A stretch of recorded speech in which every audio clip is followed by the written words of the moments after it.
Joining us now, Josh Earnest, former White House press secretary for President Obama and an MSNBC political analyst. Also with us, Jennifer Rubin, opinion writer at The Washington Post, and Ron Klain, former chief of staff to Vice Presidents Joe Biden and Al Gore, and a former senior aide to President Obama. And Josh Earnest, I want to give you the first shot at trying to translate what we just heard the president say about a calm before a storm. I have no idea what he's referring to, and I have a sneaking suspicion that none of the senior military leadership who were in the room with him have much of a clue about what he is referring to. It is just, in some ways, Lawrence, this is the kind of thing that he does on Twitter all of the time. And this time he just decided to do it in front of the White House press pool in the state dining room of the White House, which is to make veiled threats that are destabilizing to our alliances and potentially provocative to our adversaries. And Ron Klain, it immediately provoked questions about, are you talking about North Korea? Are you talking about firing Rex Tillerson? What is the storm?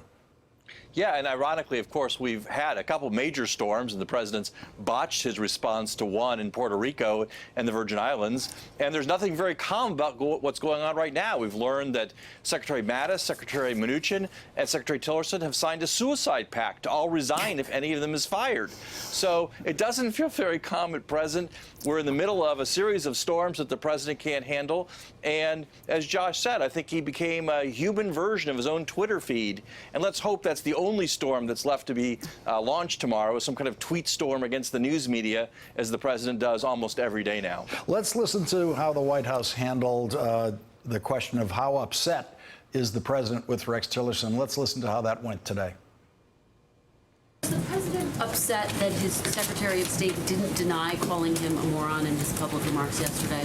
Look, as the Secretary of State said, this is a petty, ridiculous accusation. And frankly, I think it's beneath the Secretary of State to weigh in on every rumor out there. His spokesperson, however, did come out and clarified that the Secretary of State had never used those words. What's your response to those who say the president has undercut the Secretary of State? Sarah, just quickly before you move on. I think it's the premise of that question is absolutely ridiculous. The president can't undercut his own cabinet. The president is the leader of the cabinet. He sets the tone. He sets the agenda.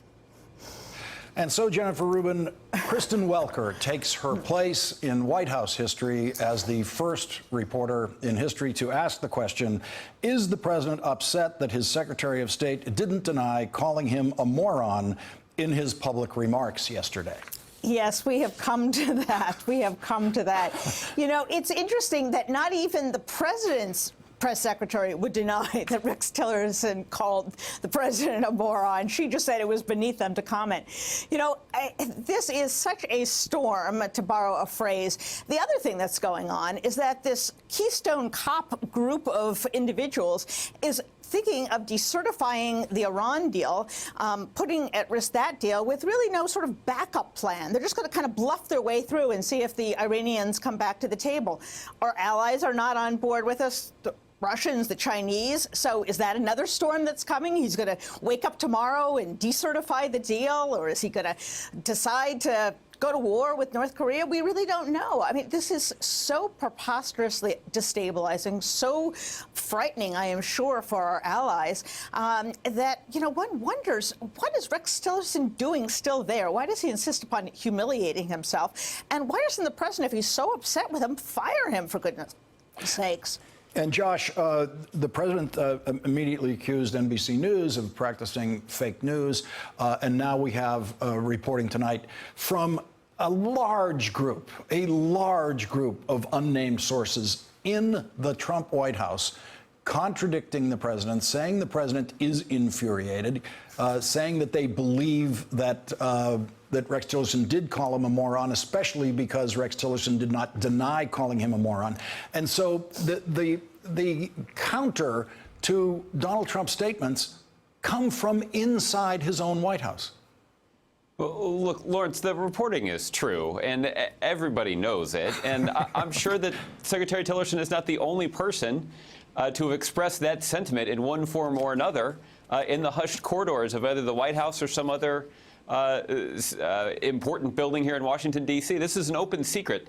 You know, Lawrence, Harry Truman once referred to the White House as the crown jewel of the federal penal system. And to torture that metaphor just a little bit here, it does appear that we have the inmates running the asylum now. If you recall, the whole reason that people like Secretary Tillerson and General Mattis and General McMaster and even General Kelly were brought on board was because everybody knew that President Trump didn't know anything about foreign policy. And he was going to rely on these individuals, and the country was going to rely on these individuals to try to keep things on track. And I'm not sure that there's much that they can point to as evidence that they actually have succeeded in that effort thus far, whether it's the Iran deal, pulling out of the climate agreement, pulling out of the Trans-Pacific Partnership, insulting our allies, our NATO allies at the very first NATO meeting, calling into question the normalizing of our relations with Cuba. I'm not really sure exactly what they would point to as evidence of their success in, as Senator Corker said, protecting the world and the country from the chaos that is Donald Trump. There's more reporting in the New York Times tonight about the Trump-Tillerson relationship. They say aides and Trump associates who have been in the room with them said Mr. Tillerson's body language, eye-rolling, and terse expressions left little doubt that he disapproves of Mr. Trump's approach. Mr. Trump, they said, has noticed how Mr. Tillerson slouches in his presence, particularly when he disagrees with a decision. When overruled, Mr. Tillerson often says, "It's your deal," to the president's irritation, according to two former administration officials. Ron Klain, does that sound like White House meetings that you're familiar with? No, it does not sound like White House meetings I'm familiar with, absolutely not. But I did, you played that tape before of Sarah Huckabee Sanders, and it reminded me why I wanted to play poker with her, because she has a tell. She says the word ridiculous when something is true and she can't deny it. So she says Trump, says Tillerson calling Trump a moron, oh, it's ridiculous. And the idea that Trump undercut Tillerson, oh, that's ridiculous. Well, the word she's not using is false, and she can't use that word because it's not false. Those things are ridiculously true, and that's a big problem for the Trump White House. Jennifer Rubin, one thing, and I noted this last night also, that the White House has not gotten around to, is defending the president against the charge that he is a moron. Even they have limits to what they can do. What can I say? I mean, none of this would have any credence. No one would believe any of this is going on if we had a president who was actually fit to be there and fit to be commander-in-chief. All of this seems entirely credible because we know he is completely unschooled, he's unknowledgeable, he's erratic, he hasn't bothered to learn the job. So, of course, it's true. What does surprise me, however, is that you have both Tillerson and the president behaving sort of like high school girls. Don't roll your eyes at me. I did not roll my eyes at you. And back and forth this goes. This is ridiculous. Listen, for all the criticism I've made of the president, he does deserve a Secretary of State who respects him to some degree. And why has Tillerson not quit? Perhaps Condi and Bob Gates and all those people who thought it was a great idea to make him Secretary of State should pull him over to the side and say, tomorrow's a Friday. It's a good day to quit in Washington. Maybe it wasn't the best fit. They could do the country a service and make up for their glaring error in having recommended this guy by telling him it's time to go.